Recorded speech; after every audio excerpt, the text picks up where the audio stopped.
The alarm on my scanner screamed before I even saw the wreck. I was 300 kilometers from the nearest station, alone in my salvage ship, chasing a debris signature that made no sense. The metal wasn't like anything from Earth. It wasn't like anything from any registered colony either. My hands were already moving across the controls before my brain caught up, angling my ship toward the broken hull tumbling silently through the dark. I am Ethan Hale. I fly salvage runs on the edge of settled space, the kind of work nobody glamorizes but everybody needs. Ships die out here all the time, drift for years, and someone has to go pull the valuable parts before they burn up in a gravity well or get swallowed by the void forever. I had seen a lot of wrecks. I had never seen one like this. The hull was long and curved, almost like a blade frozen in flight, plated in a material that shimmered faintly even without direct light hitting it. Half of it was torn open, venting frozen gas into space in slow, silent puffs. Whatever had happened to this ship, it happened fast, and it happened violent. My comm system tried 3 different universal hailing frequencies. Nothing answered. I told myself it was just another dead ship, another payday, nothing to worry about. But something in my gut told me to check for survivors before I checked for cargo. Call it instinct. Call it stupidity. I have never been sure which one actually saved me that day. I suited up, cycled through my airlock, and pushed off toward the wreck with my tether spooling out behind me. The closer I got, the stranger the ship looked. The metal wasn't riveted or welded the way ours is. It looked grown, like the hull had been shaped from something living and then hardened. My flashlight beam caught symbols etched near a sealed hatch, symbols that curled and looped in patterns my mind couldn't quite hold on to, like trying to remember a dream after waking up. I found a breach large enough to slip through and eased myself inside. The interior was dark, except for weak emergency lighting pulsing along the walls in a slow rhythm, like a heartbeat refusing to stop. Debris floated everywhere, broken instruments, shattered panels. And then, near what I guessed was some kind of command chair, I saw her. She was strapped into a seat that had partially collapsed around her, one arm pinned beneath twisted metal. Even through the dim light, even through a suit unlike any pressure suit I had ever seen, I could tell she was alive. Her chest rose and fell in shallow, uneven breaths I could see fogging the inside of her visor. I moved fast after that. Training took over. I pulled a cutting tool from my belt and worked the metal free from her arm, careful not to jostle her too hard in case something inside her was broken worse than it looked. Her suit's material felt strange under my gloves, warm, despite the freezing hull around us, almost like it was still trying to protect her. When the wreckage finally gave way, I pulled her loose and checked her vitals as best I could with equipment never designed for whatever species she was. Her skin, where I could see it through a cracked section of her visor, had a faint silvery undertone, like moonlight, caught just beneath the surface. Her features were close enough to human that my mind kept trying to file her as one of us, and far enough off that every few seconds it corrected itself and reminded me she wasn't. I got her back to my ship, sealed the airlock, and laid her down in my cramped medical bay, which mostly consisted of a cot and a first aid kit meant for scraped knuckles and burns, not whatever this was. I stripped away the damaged sections of her suit, enough to check for injuries, keeping things professional, focused only on keeping her alive. Cracked ribs, a gash along her side that had mostly stopped bleeding on its own, the blood a shade of blue-black that unsettled me more than I wanted to admit. Nothing looked immediately fatal. I patched what I could, wrapped what I could, and hoped it was enough. For a long while, all I could do was wait and watch the slow rise and fall of her breathing, wondering what exactly I had pulled out of that wreck, and what kind of trouble might be following it. She woke up faster than I expected. Her eyes opened all at once, no groggy blinking, no confusion. They were a deep violet color, sharp and alert, taking in the room, taking in me, taking in every detail of my small ship in the space of a few seconds. I froze where I sat, halfway through checking a monitor that wasn't reading her vitals correctly anyway. She didn't ask where she was. She didn't ask what happened to her ship or her crew, or whether there were others like me nearby. She looked straight at me, held perfectly still despite what must have been considerable pain, and spoke in a voice that was rough but carried a strange musical quality underneath the roughness. "Do you want me?" The words came out slow, careful, like she was translating them from somewhere else in her mind, before letting them leave her mouth. My universal translator implant caught the words and confirmed she'd spoken something close enough to trade tongue for me to understand without help. But the question itself made no sense. I stared at her, trying to figure out if I had misheard, or if her translator, if she had one, had glitched during the crash. "I'm sorry, what?" She repeated it, exactly the same, exactly as calm. "Do you want me, human?" I laughed, a short, nervous sound, because I genuinely didn't know what else to do with a question like that, from someone I'd just pulled half dead out of a shattered spaceship. "I want you to not die on my cot, if that's what you're asking." Something flickered across her face. Not confusion, something closer to disappointment, quickly hidden. She closed her eyes again, and for a moment I thought she'd lost consciousness. Then her voice came again, quieter this time. "That is not what I asked." I didn't push it further. She needed rest more than she needed my questions, and I had plenty of my own questions that had nothing to do with strange rituals or riddles. Questions like who she was, what had destroyed her ship, whether anything out there was still hunting for the wreckage, and by extension, for her. I ran a full diagnostic on my scanners while she rested, cross-referencing every database I had access to. Nothing matched. No registered species, no known trade vessel design, no flagged distress signature in any catalog available to a salvage pilot on the fringe of civilized space. Whoever she was, she came from somewhere official channels didn't know about, or didn't want known. Then my long-range sensors picked up something that made my stomach drop. Her ship's black box, still transmitting weakly from the wreck, was broadcasting an identification signal. I didn't understand the language, but I understood the pattern well enough. Layered encryption, priority markers, the kind of signal design reserved for one thing in every system I'd ever heard of: royalty. I sat back in my chair and stared at the sleeping stranger on my cot, my mind racing through everything this could mean. A ship like that, destroyed and left drifting, carrying someone broadcasting a royal signature from a species no one on Earth had ever documented, wasn't an accident I wanted to be sitting next to for very long.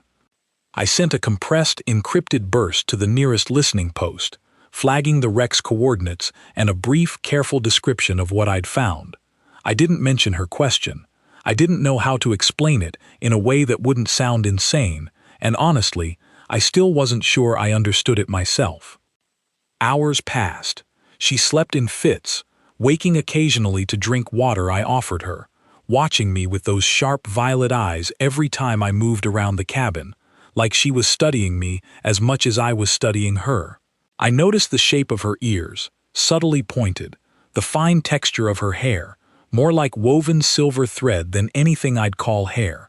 I noticed the careful, deliberate way she moved even in pain, like every motion had been trained into her since childhood, nothing wasted, nothing accidental. At one point, while I was reheating rations I doubted her body could even process, she spoke again, her voice stronger now. "You saved my life." "Seemed like the thing to do," I said, keeping my tone light. "Among my people, that is not a small thing." She shifted slightly, wincing, and I moved to help her before she waved me off with a small motion of her hand. "The question I asked you, it was not a riddle, it was not foolishness." "Okay," I said carefully, setting the rations aside. "Then what was it?" She looked at me for a long moment, like she was deciding how much a stranger from an unknown, unproven species deserved to know. Whatever calculation ran behind her eyes, she chose not to answer, not yet. "Later," she said, "when you have decided whether you trust me enough to hear it." I wanted to argue, wanted to demand an answer right then, but something about the exhaustion in her voice, the genuine weight behind her silence, made me let it go. I told myself I had bigger problems anyway. A response finally came through from the listening post, and it wasn't the routine acknowledgement I expected. It was a priority override, military channel, a voice I didn't recognize, clipped and urgent, ordering me to hold my position and prepare for immediate rendezvous with an incoming vessel. No explanation. No room for questions. I looked over at her, still watching me from the cot, and for the first time since pulling her out of that wreck, I saw something like fear cross her expression, quickly smoothed away and replaced with the same composed calm she'd worn since waking. "They are coming for me," she said quietly. It wasn't a question. "Who?" I asked. "The people who did this to your ship." She didn't answer right away. Outside my viewport, a shape was growing larger against the stars, running lights blinking in a pattern I recognized as belonging to Earth's outer patrol fleet. Whatever answer she had, it would have to wait a little longer, because in a few minutes, this was no longer going to be a conversation between just the two of us. "No," she finally said, as the patrol ship closed the distance. "Not yet, but they will come. And when they do, human, I need to know if your people will still want me standing beside you, or if you will hand me over the moment you understand what I truly am." I didn't have an answer for her. I wasn't sure yet that I understood the question. But watching the patrol ship line up alongside mine, preparing to take custody of the mystery I'd found tumbling through the dark, I had a growing feeling that whatever she meant by that strange question she'd asked the moment she opened her eyes, it was about to become the most important question anyone had ever asked me. The patrol ship's docking clamp locked onto my hull with a hard clang that echoed through the whole cabin. She watched the sound travel through the metal like she was listening to a countdown.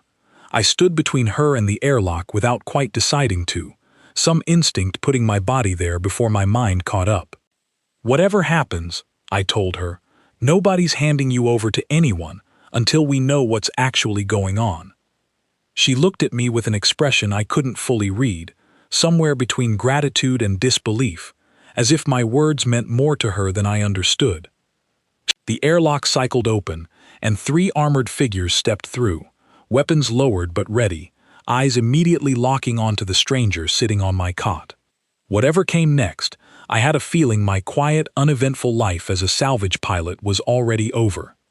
The lead officer, a woman with sharp eyes and a voice that clearly expected to be obeyed, introduced herself as Colonel Grant. She didn't waste time on pleasantries. Her gaze moved from me to the stranger and back again, cataloging the situation with practiced speed. "Report," she said to me. I gave her the short version, the wreck, the rescue, the signal I'd flagged. I left out the question, still not sure what to make of it myself, still not sure it belonged in an official report at all. Colonel Grant listened without interrupting, then turned her attention fully to the alien woman still resting on my cot. "Can you understand me?" Grant asked her directly. "I understand you," she replied, her voice steady despite the armed strangers now filling the small cabin. "My name is Vesir Thalai. I request asylum, and I request that this rescue be honored, according to the terms already spoken between myself and this human." Grant's eyes flicked to me, sharp with a question I couldn't answer yet. What terms? I opened my mouth, then closed it again, because I genuinely didn't know how to explain a question I still didn't understand myself. Vesir, however, held Grant's gaze without flinching, and for the first time since I'd pulled her from the wreckage, I saw something like quiet determination settle over her features, the look of someone who had already decided the hardest part of her journey was still ahead of her, and she intended to face it without looking away. Whatever answer she was waiting for from me, whatever her strange question truly meant, I had a feeling I wasn't going to be allowed to keep putting it off much longer. They moved us both to a secure station 3 days later, a converted research outpost far enough from any populated system that news of Vesir's existence could be controlled while people figured out what to do with her. I hadn't expected to be included in that transfer. Salvage pilots don't usually get invited to sit in on classified briefings, but Vesir had made it clear, in that same calm, unshakable tone, that she would not cooperate with any interview or examination unless I was present. Colonel Grant hadn't liked it. She'd allowed it anyway, mostly because nobody wanted to risk upsetting the first confirmed contact with an intelligent species outside our own solar system. The room they gave us for the first formal conversation looked more like an interrogation cell than a diplomatic space. Gray walls, a single table, cameras in every corner. Vessier sat across from me, her injuries healing faster than any human doctor could explain, her posture straight despite the plain medical robe she'd been given to replace her ruined suit. Nathan Cole ran the session. He worked for some department with a name too long to remember, the kind of quiet, careful man who asked questions like he already knew half the answers and was only checking if you'd lie to him. He opened with the basics. Where was she from? What happened to her ship? Who or what had attacked it? Vessier answered each question with the same measured patience, but I noticed the way her hands stayed still in her lap, controlled, like she was holding something back through sheer discipline. "My people call ourselves Ithra," she said. "We have lived among the stars far longer than your species has existed. For generations beyond counting, we thrived. Then the Vorun came." She paused, and even Nathan Cole, professionally unreadable, leaned forward slightly at the change in her tone. "The Vorun do not conquer the way you might imagine conquest," she continued. "They do not simply take territory. They absorb. Every species they encounter is stripped of what makes them themselves and folded into a single endless collective mind. Entire civilizations, entire histories, erased and rewritten into something obedient and empty. My people have fought them for longer than your written records exist. We are losing." The room went quiet. I watched Nathan Cole's jaw tighten, watched Colonel Grant's expression harden into something unreadable. "Your ship," Grant said finally. "Was it attacked by them?" "Yes," Vessier said. "I was fleeing an internal conflict within my own court, one that left me without allies and without protection. The Vorun found my ship before I could reach safety. I do not know if they were hunting me specifically, or simply found an easy target. Either way, my escort did not survive." I thought about the wreck, the torn hull, the silence where a crew should have been. My stomach turned at the memory. "And the wreckage's signal," Nathan Cole said. "The royal designation. You are not simply a survivor. You are someone of significant standing." Vessier's eyes flicked briefly to me before returning to Cole. "I am the last living heir of House Thalai. What remains of my line, after the conflict that forced my exile, sits with me in this room." The weight of that statement settled over everyone slowly. I understood then why the military had moved so fast, why every question in this room carried the careful precision of people trying not to accidentally start or end something enormous. "Why come here?" Grant asked. "Why risk contact with an unproven, unaligned species instead of seeking help from your own people or your allies?" For the first time since I'd met her, Vessier looked almost embarrassed, an expression I hadn't expected from someone who carried herself with such constant, careful control.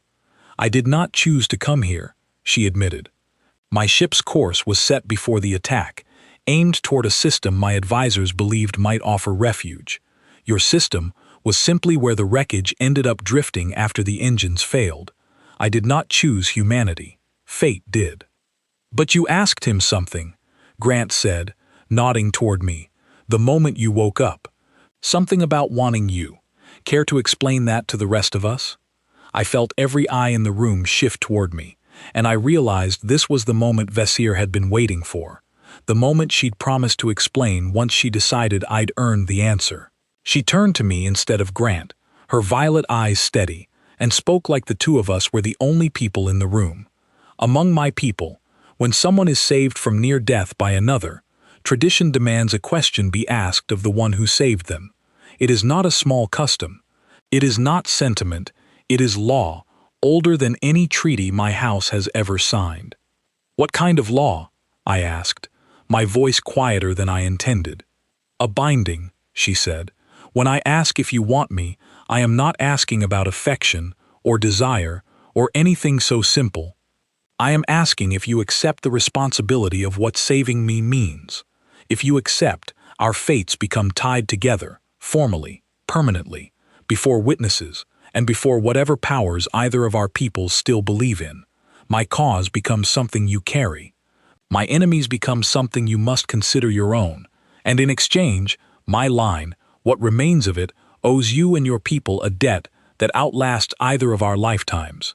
I could hear the quiet hum of the station's air recyclers, could feel the weight of Colonel Grant's stare on the side of my face, could feel Nathan Cole's mind working through implications faster than he was letting on. "You're not just asking me," I said slowly, understanding finally settling into place. "You're asking humanity." "Yes," Vessier said. "A single rescuer's answer, under our law, extends to their people as a whole, provided their people choose to honor it. I ask you because you were the one who found me, but the true question was always meant for your entire species. Do you want what I represent?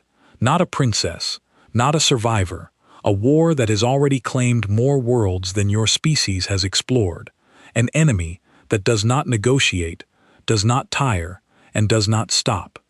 Nathan Cole finally spoke, his voice careful. "And if we refuse? Then I remain grateful for the rescue, and I ask that you allow me safe passage elsewhere, somewhere my presence will not endanger your people," Vessier said simply. "The Voron do not currently know your species exists. That ignorance is the only protection you have. It will not last forever, regardless of your answer. But an alliance forged now, while you still have the choice to make it freely, is worth more than one forced upon you later by necessity." I sat back in my chair, the full scope of what she was asking finally landing on me. This wasn't a rescue story anymore. It wasn't even really about her, not entirely. It was about every person on Earth, about choices none of us had signed up to make, about a war none of us had known existed until 3 days ago. Colonel Grant stood, arms crossed, studying Vessier with the expression of someone recalculating every assumption she'd walked into the room with. "This isn't a decision any of us in this room can make, not for an entire species." "I understand," Vessier said. "I do not ask for an answer today. I ask only that the question be heard by those capable of answering it honestly, and that it be answered with full understanding of its cost, rather than fear or ambition alone." The meeting ended not long after that, with more questions than answers, and a growing sense among everyone present that the world outside this small gray room was about to change in ways none of us could fully predict. Grant left to file reports that would eventually make their way up chains of command I couldn't even picture.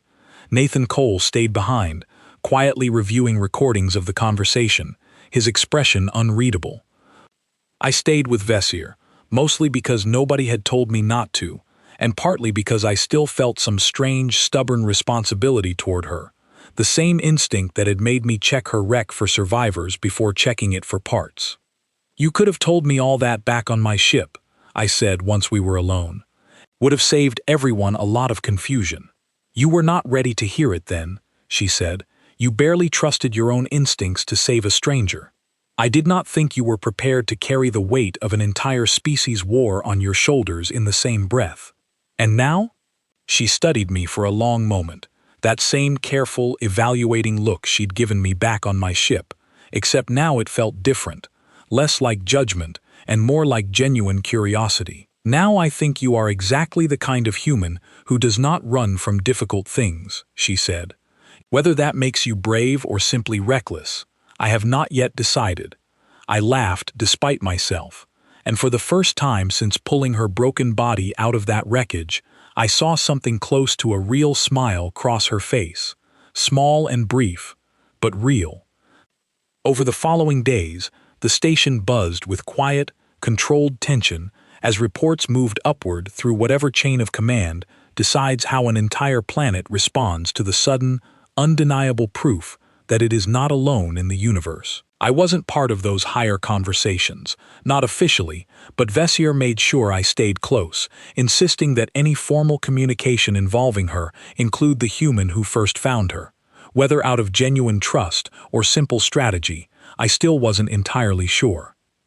What became clear very quickly was that Earth's governments, once the initial shock wore off, were not interested in simply falling in line behind whatever expectations Vesir's people carried about how lesser species should behave in the presence of nobility. Word came through that a formal delegation from what remained of the Ithra government in exile was already on its way, eager to formalize contact, and, from what I gathered listening in on briefings I probably wasn't cleared to hear, expecting a fairly simple, one-sided negotiation. Vesir warned me, in her quiet, careful way, that her people were not used to being questioned by those they considered less advanced. "They will assume gratitude," she said one evening, as we walked the narrow observation corridor overlooking the stars outside the station. "They will assume humanity understands the honor being offered, and will comply accordingly." "And if we don't just comply?" I asked. She looked at me, something unreadable flickering behind her violet eyes. "Then human, I believe your people are about to teach mine something we have not experienced in a very long time." I didn't fully understand what she meant. Not yet. But watching the stars drift silently outside the viewport, knowing that somewhere out there an alien delegation was approaching Earth, expecting deference it wouldn't receive, and a hidden enemy was somewhere further out, patient and endless, I had a feeling humanity's answer to her question was about to become a lot more complicated and a lot more important than any of us had first realized. The Ithra delegation arrived 11 days later, and by then the secret hadn't stayed a secret for long. Someone leaked footage of Vesir's ship being towed into a secure hangar, and within hours, every screen on the planet was playing grainy images of a silver hull, unlike anything built by human hands. Governments that had spent a week trying to control the story gave up trying to hide it and switched instead to controlling how it was told. I watched the reaction unfold from the station, cut off from the noise but not from the reports. Some cities held vigils, some held protests. Somewhere, apparently, a religious group had already declared Vesir a divine messenger, while another had declared her an omen of the end of the world. Late-night broadcasts argued for hours about what her arrival meant, whether it was the greatest opportunity in human history or the beginning of an invasion nobody could stop. Vesir watched some of these broadcasts with me, quiet and thoughtful, occasionally asking me to explain a phrase or a reaction she didn't understand. "They are afraid," she said one night, watching a panel of nervous experts argue about defense budgets. "That is reasonable. Fear is often the correct response to the unknown." "Some of them aren't afraid," I said. "Some of them are just excited. Some of them are already planning what to sell you." She tilted her head slightly, a gesture I'd learned meant genuine confusion. "Sell?" "Don't worry about it," I said. "You'll understand soon enough." When the delegation finally arrived, it wasn't the fleet of warships half the planet had been bracing for. It was a single, elegant vessel, sleek and quiet, escorted by nothing, which Vesir explained was itself a message. Her people believed a show of unnecessary force would insult a species being offered friendship rather than conquest. I found that oddly reassuring, right up until I met the delegation itself and realized their idea of friendship still came wrapped in more than a little condescension. The lead diplomat introduced himself as Kalor, an older Ithron with pale gray eyes and a voice that never seemed to rise or fall no matter what he was discussing. He greeted the assembled human representatives with careful, practiced politeness, the kind that manages to sound respectful while somehow still implying the person speaking believes themselves the only adult in the room. "We are honored," Kalor said, in flawless trade tongue, "to extend to your species the opportunity of formal alliance with House Thalai, and by extension, with the broader Ithran Confederation. Few species in our long history have been offered such recognition so quickly after first contact." Admiral Hartley, who had been brought in to oversee the military side of negotiations, listened to this with an expression that gave away absolutely nothing. I stood near the back of the room, technically present as a witness at Vesir's insistence, watching the exchange with a growing sense that this wasn't going to go the way Kalor expected. "We appreciate the offer," Hartley said, her tone even and unhurried. "Before we discuss alliance, we'd like to understand exactly what's being asked of us, and what protections and guarantees would exist for humanity within any agreement." Kalor's expression flickered. just slightly, the first sign I saw that he hadn't anticipated the conversation opening this way. Guarantees are, of course, standard in any formal alliance. Protection under Ithran military doctrine, technological exchange as deemed appropriate, and recognition of your species within the wider Confederation as a client civilization under House Thalai's protection. Client civilization, Hartley repeated, her voice flat. A position of great honor, Kaylor assured her. Many species spend generations attempting to earn such standing. I saw Hartley's jaw tighten, almost imperceptibly, and beside me, Nathan Cole shifted his weight in a way that suggested he'd caught the same implication I had. Client, not partner, not equal. We'll need to discuss the specific meaning of that term at length, Hartley said carefully, because from where we're standing, an alliance implies two parties choosing to work together as equals, not one party accepting protection in exchange for subordination. Kaylor's pale eyes widened just slightly, and for a moment the practiced calm of his diplomatic mask slipped enough to show genuine surprise underneath. Your species has existed among the stars for what? A few short decades? Our Confederation has endured for millennia. The structure being offered is not intended as insult, but as practical necessity given the disparity in experience and capability. With respect, Hartley said, disparity in experience doesn't require disparity in respect. If your people want partners capable of standing beside you against a threat like the Vorun, you'll want allies who choose that fight freely, not subjects who fear the consequences of refusing. I watched Vessier during this exchange, standing quietly near her own delegation, and I saw something shift in her expression, something between surprise and quiet satisfaction, like she was watching a prediction she hadn't quite dared to make out loud finally come true in front of her. The negotiations stretched over the following days into something far more complicated than the simple, grateful acceptance Kaylor's delegation had clearly expected. Every proposal humanity's representatives pushed back on, every assumption of automatic deference they questioned instead of accepting. It wasn't hostility, not exactly. It was something closer to stubborn, relentless insistence on being treated as equals, regardless of how young or small humanity's presence in the galaxy might look next to the Ithra's long history among the stars. I caught Vessier alone one evening, after another long day of negotiations that had left Kaylor visibly frustrated in a way I doubted he was used to feeling. "This isn't how it usually goes, is it?" I said.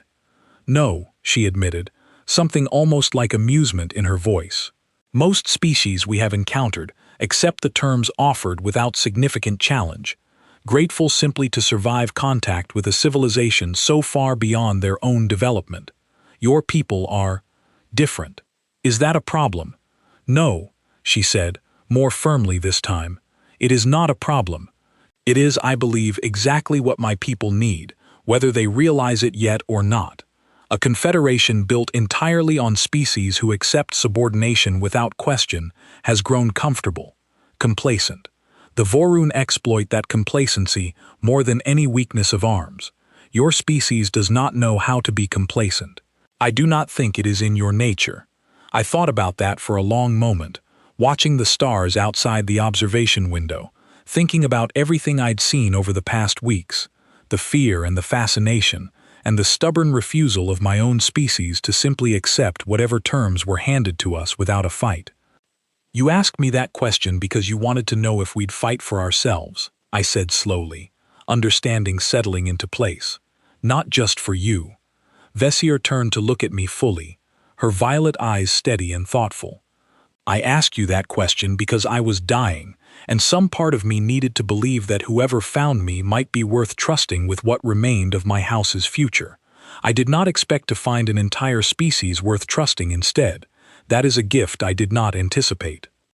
Before I could respond, an alarm began sounding through the station, sharp and urgent, cutting off whatever quiet moment had been building between us. Colonel Grant's voice came through the comm system a second later, tight with controlled tension.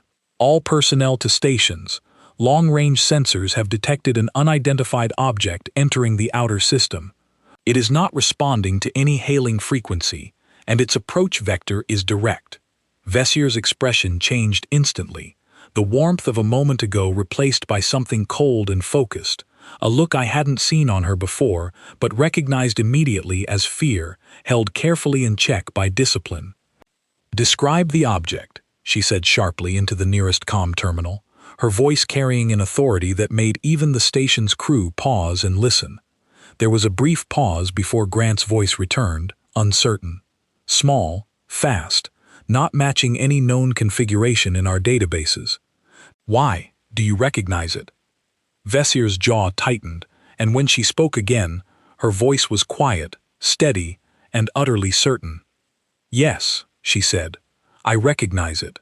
It is a Vorun scout probe, and if it has found its way here, it means they already know exactly where I am."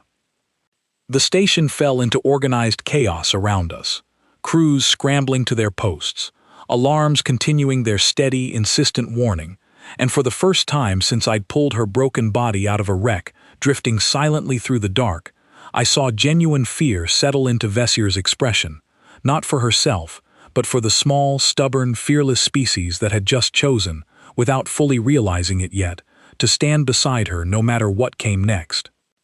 The probe didn't attack right away. It simply watched, drifting at the edge of our sensor range for nearly 6 hours, gathering information before vanishing back into the dark as suddenly as it had appeared. That silence was somehow worse than an attack would have been. Everyone on the station understood what it meant. The Vorun now knew Vesier was here, and by extension, they knew humanity existed. Vesier didn't sleep that night. I found her standing in the observation corridor, staring out at the stars with an intensity that made the whole room feel colder. "They will not send another probe," she said, without turning around. "They will send a fleet, small at first, testing your defenses, gathering data on your capabilities. Then, if they judge you weak enough to absorb quickly, they will send everything." "How long do we have?" "Days," she said. "Perhaps less. The Vorun do not hesitate once a decision is made. Hesitation is a flaw they consider beneath them." I stood beside her, watching the same empty stretch of stars, trying to process the idea that somewhere out there, an enemy that had crushed a civilization far older and more advanced than ours, was already turning its attention toward Earth, all because of a wreck I happened to stumble across while looking for scrap metal. "You're not responsible for this," she said quietly, as if reading the thought directly from my expression. "The Vorun would have found your species eventually, regardless of me. The galaxy is not so large that a species capable of interstellar travel remains hidden forever." "Doesn't make it feel any better," I admitted. "No," she agreed, "it rarely does." Admiral Hartley convened an emergency council the next morning, and this time nobody argued about protocol, or seating arrangements, or who should speak first. Vesier stood at the center of the room, laying out everything she knew about Vorun tactics, their preference for overwhelming numbers over precision, their reliance on a central collective intelligence that coordinated every ship in perfect, unnerving unison. "Their strength is also their weakness," she explained, pulling up a projection of a Vorun formation from her own people's records, ships moving in patterns too perfectly synchronized to be anything but a single mind, controlling many bodies. They do not improvise. Every ship acts according to the collective's calculations. Disrupt those calculations, and the entire formation falters, at least briefly. Hartley studied the projection with narrowed eyes. "Our ships weren't built with your kind of technology. We can't match their speed or their numbers." "No," Vesier agreed, "but my people have spent generations trying to defeat an enemy that thinks in perfect, predictable patterns, using strategies built by minds that also, in their own way, think in perfect, predictable patterns. Your species does not share that limitation." I saw where she was going before Hartley did, and judging by the slow, considering look that crossed the Admiral's face a moment later, she saw it too. "You want us to be unpredictable," Hartley said. "I want you to be exactly what you already are," Vesier said. "A species that does not follow rules simply because they have always existed. A species that argues with a delegation offering protection instead of simply accepting it. That same stubbornness, applied correctly, may be the only advantage you have against an enemy that has never faced anything quite like it before. What followed over the next 2 days was the strangest, most intense period of preparation I had ever witnessed. Human engineers and Ithran advisors working side by side, adapting unfamiliar technology into hybrid systems nobody had ever tested. Pilots running simulations against Vorun formation patterns using tactics that made Ithran advisors visibly uncomfortable. Aggressive, improvised maneuvers that broke every rule of engagement Vesir's people considered standard. I wasn't military. I had no business being anywhere near a combat briefing. But Vesir insisted, again, that I be included, and by that point nobody had the energy left to argue with her about it. I found myself sitting in briefings alongside pilots like Owen Blake, a sharp, restless fighter pilot who kept muttering under his breath about how textbook tactics get people killed against something that thinks faster than the textbook, and Liam Carter, an engineer who spent every spare hour trying to jury-rig Ithran shield technology onto human fighter frames with a kind of manic, sleepless focus. "You don't have to be here for this part," Vesir told me quietly, during a brief lull between briefings. "You are not a soldier." "Neither are you, technically," I pointed out. "Doesn't seem to be stopping you." She almost smiled at that, the expression brief and tired but genuine. "No, it does not." The Vorun fleet arrived on the 3rd day, exactly as Vesir had predicted, small compared to the numbers she warned would eventually come, but still far larger than anything Earth's defenses had ever prepared to face. I watched the tactical display in the command center, dozens of angular, silent shapes emerging from the dark at the edge of the system, moving with the same eerie, perfect coordination Vesir had shown us in her projections. Admiral Hartley gave the order, and Earth's fleet moved to meet them. Human ships flying formations that looked chaotic and reckless compared to the precise geometry of the approaching enemy. Exactly the kind of unpredictable, improvised maneuvers Vesir had spent 2 days helping design. I ended up in a support ship near the edge of the engagement, technically there to help coordinate salvage and rescue operations, which felt like a cruel joke, given how the last salvage run I'd gone on had led directly to this moment. Vesir insisted on joining the front line herself, flying a modified fighter alongside Owen Blake's squadron, arguing that her knowledge of Vorun tactics would be more valuable in the moment than any distance she might keep for her own safety. I didn't like that decision.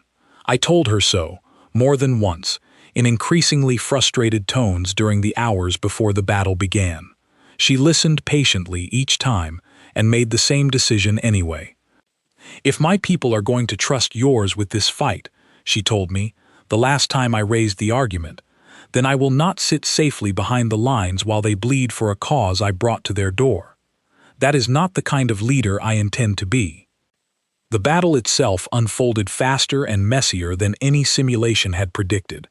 Human pilots broke formation constantly, ignoring the rigid, predictable patterns the Vorun collective seemed to expect, forcing the enemy's coordinated response to hesitate, just slightly, just often enough to matter. Ships that should have been overwhelmed by superior numbers instead ducked and weaved through gaps the enemy's perfect calculations hadn't accounted for, exploiting the very predictability Vesir had warned us about.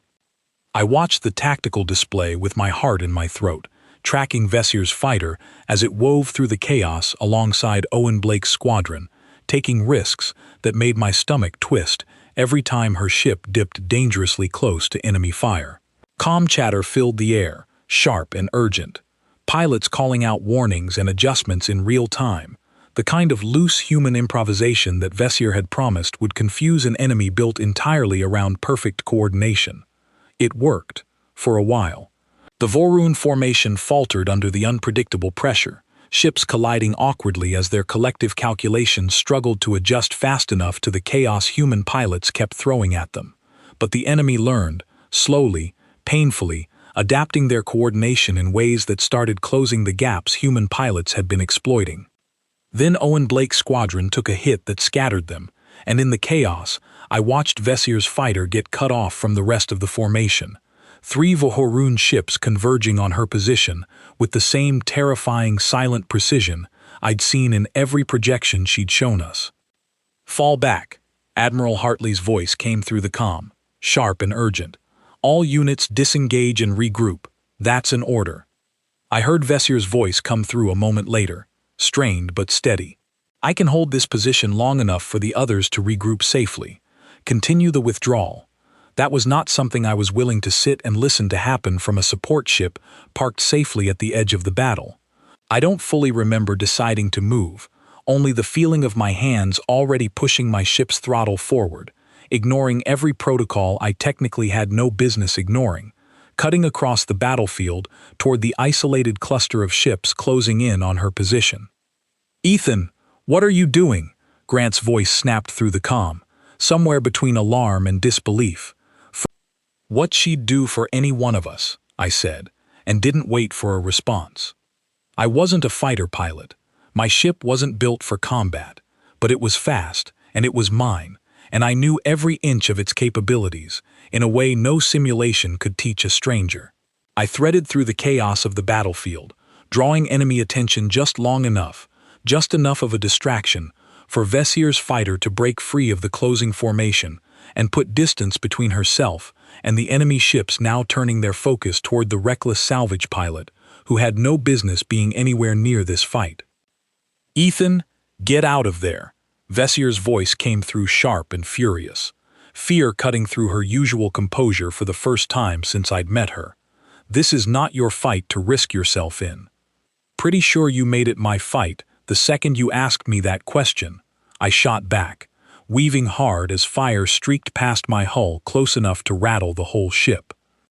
I don't know exactly how the next several minutes unfolded, only fragments, the blur of stars and enemy fire, Owen Blake's voice cutting through the comm chatter as his squadron circled back to cover our retreat, the controlled chaos of human pilots refusing, all of them, to simply follow the order to fall back and leave anyone behind, Vesier included. When the enemy formation finally broke and retreated, damaged and disoriented by an engagement that had gone nothing like their calculations predicted, I found myself alive, my ship battered but intact, Vesier's fighter drifting close beside mine as the adrenaline slowly drained out of both of us in the sudden, ringing silence left behind by the battle. Her voice came through the comm, quiet now, stripped of the fear and fury from moments before. "You should not have done that." "Probably not," I agreed, my hand still shaking slightly against the controls. "Did it anyway." There was a long pause before she spoke again, her voice softer than I had ever heard it. "Why?" I thought about the question for a moment, thought about the wreck, the ritual, the weeks of watching my entire species argue and negotiate, and finally, stubbornly, choose to stand beside a war that wasn't originally ours to fight. "Guess that's my answer," I said quietly. "To the question you asked me, back when we met, you never actually got a real one, did you?" Silence stretched between us for a long moment, filled only by the quiet hum of our damaged engines and the distant, retreating shapes of an enemy fleet that had just learned, for the first time, that humanity was not the easy target it expected. "No," Vesier finally said, something in her voice breaking through the exhaustion, something warm and unguarded and entirely new.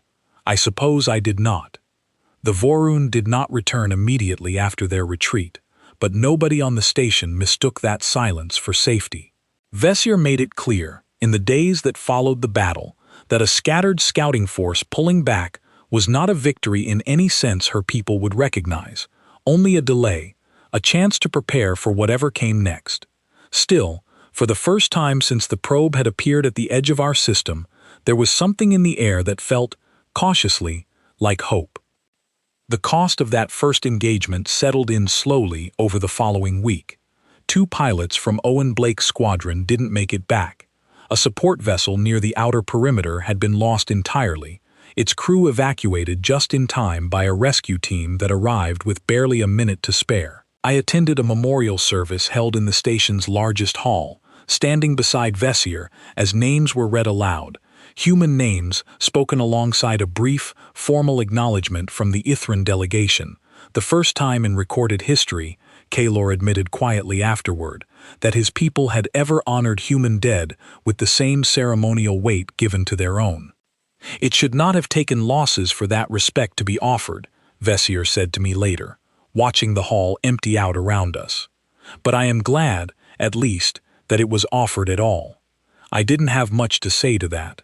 I'd never lost anyone in a war before, not really, not until a handful of days ago. It sat heavy in my chest, in a way I wasn't sure how to talk about yet, and Vessier, to her credit, didn't push me to try.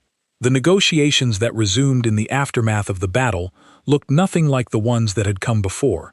Kaelor's delegation, along with a wave of new representatives who arrived once official word of the engagement reached the wider Ithran Confederation, no longer spoke of client status or protective subordination.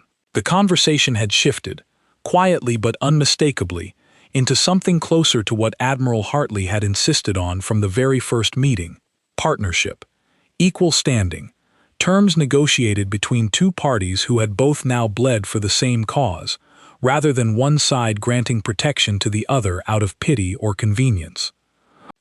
I sat in on some of those later sessions, mostly at Vessier's continued insistence, and watched the tone of the entire relationship reshape itself around the simple, undeniable fact that humanity had faced the Vorun and not only survived, but forced them to retreat using tactics no Ithran strategist had ever considered. Word of that engagement, I learned, had already begun spreading through what remained of the wider Confederation, carried by encrypted channels and cautious rumor, a small, strange story about a young, unproven species that fought like nothing anyone had encountered before. "They are calling you unpredictable," Vessier told me one evening, scrolling through a translated summary of Confederation chatter on a datapad. "Some consider that a compliment, others consider it a warning. Which one are you?" I asked. She looked up at me, something warm and unguarded in her expression that I had grown used to seeing more often since the battle. "Both, I think, though I have grown rather fond of unpredictable, given how it has served me so far." The weeks that followed blurred together in a strange mixture of formal ceremony and quiet, ordinary moments that felt almost surreal given everything happening around us. Formal treaties were drafted and redrafted, human negotiators pushing back on every clause that hinted at inequality, Ithran representatives adjusting, slowly, to a relationship built on mutual respect rather than assumed hierarchy. Engineers from both sides continued collaborating, human ingenuity and Ithran technology combining into something neither species could have built alone: faster ships, stronger shields, weapons systems designed specifically to exploit the predictable weaknesses of a collective enemy mind. I found myself pulled increasingly into that world, not as a soldier, never quite that, but as something between a liaison and a symbol, the salvage pilot who had started this entire chain of events and refused to abandon his post when it mattered most. It was a strange, uncomfortable kind of fame, one I never fully got used to, though Vessier seemed to find a quiet amusement in watching me navigate it. "You saved my life expecting nothing," she told me one night, the two of us sitting in the same observation corridor where we'd first watched the stars together after her arrival at the station, though the mood between us now felt entirely different from that tense, uncertain night. "And in return, I brought war to your door. I have thought often about whether that was a fair exchange." "Wasn't really a choice," I reminded her. "You said it yourself. The Vorun would have found us eventually, with or without you." "Perhaps," she said, "but I could have chosen to leave, once I understood the danger my presence brought. I did not have to stay and ask your people to bear this burden alongside mine." "Would you have actually left?" I asked, genuinely curious. She considered the question for a long moment, watching the stars in silence before answering. "No," she admitted finally. "I do not think I would have, not after everything I witnessed your people choose to become, once given the chance to choose it freely. I think somewhere in the last few weeks, this stopped being only my cause that I brought to your door, and became something we both chose to carry together." I thought about the question she'd asked me on my ship, all those weeks ago, half-conscious and barely breathing, a question I hadn't understood the weight of until long after I'd already, without realizing it, started answering it. "You asked if I wanted you," I said quietly. "Back on my ship." I laughed it off because I had no idea what you meant. "I remember," she said, a small, fond smile touching her expression. "I think I understand it now," I continued. "Not just the ritual, or the alliance, or any of the formal parts your advisors keep explaining to Admiral Hartley in painfully long meetings. I mean the actual question, whether I wanted you, not what you represented, you." Vesser turned to look at me fully, her violet eyes carrying an openness I hadn't seen from her before, all the careful, practiced composure of a princess trained since childhood to hide her true feelings finally, quietly, set aside. "And what is your answer?" she asked softly, "now that you understand the question." I didn't answer right away, not because I didn't know, but because some moments deserve to be sat with a little longer before you speak them out loud, letting them settle into something real before letting them go. "Yes," I finally said, "I want you, not because of the alliance, or the war, or anything your people's law says is supposed to happen after a rescue. Just you, whatever comes next for either of us." Something shifted in her expression, relief and joy, and something quieter, deeper underneath both, an emotion I didn't have a perfect word for, but understood completely in that moment anyway. She reached out and took my hand, her fingers warm despite the cool air of the station around us, and for a while neither of us said anything else, content simply to sit together and watch the stars that had once carried her wreck into my path. The formal alliance between Earth and the Ithran Confederation was signed 3 weeks later, in a ceremony broadcast across every screen on the planet, human and Ithran representatives standing together as equals for the first time in either species' history. I stood near the back of the hall during the signing, not as a diplomat or a soldier, but simply as the person who had started it all, watching Admiral Hartley and Kalor clasp hands in a gesture that would have seemed impossible only weeks earlier. Vesser stood at the center of it all, no longer simply a survivor or an exile, but something closer to a bridge between two worlds that had chosen, deliberately and freely, to stand together against whatever the Vorun sent next. When the ceremony ended and the crowds began to disperse, she found her way back to me, slipping her hand into mine with the same quiet confidence she'd carried since the moment she first opened her eyes on my ship and asked a question neither of us had fully understood. "What happens now?" I asked her, watching the crowd celebrate around us, a mixture of relief and cautious optimism in the air. "Now," she said, "we prepare. The Vorun will return, stronger, more determined than before, but they will face something they have never encountered in all their conquests. A species too stubborn to be absorbed, standing beside allies too proud to abandon them." "Sounds like a lot of work ahead," I said. "It is," she agreed, "but I find, rather unexpectedly, that I no longer mind facing difficult things, so long as I am not facing them alone." News began arriving in the following months of Earth's first joint fleet, preparing to venture beyond our solar system, human pilots and Ithran engineers working side by side to build something neither species could have created independently, a force meant not just to defend our own small corner of the galaxy, but to push back against an enemy that had, for generations, believed itself unstoppable. I found myself, more often than not, standing beside Vesser through all of it, no longer just the salvage pilot who happened to find her wreck, but someone woven permanently into the strange, unexpected story her arrival had started. I think back sometimes to that first moment, drifting alone through the dark, tethered to a broken ship I nearly decided wasn't worth the risk of boarding. If I had turned around that day, chased a different signal, taken the safer, easier choice any sensible salvage pilot would have made, none of this would have happened. Earth would still be alone, still ignorant of the war creeping steadily closer through the dark, still unaware of just how much courage and stubbornness it actually had, buried under decades of quiet, ordinary life. She asked if I wanted her. She never asked if I would choose her back, again and again, through every difficult moment that followed, because by the time it truly mattered, she already knew the answer, written into every reckless, unnecessary risk I took to stand beside her, long before either of us found the words to say it out loud. And somewhere out there, in the vast, waiting dark, an enemy that had never known refusal was quietly learning, for the first time, what it meant to face a species that had already decided, together, exactly what it wanted to become.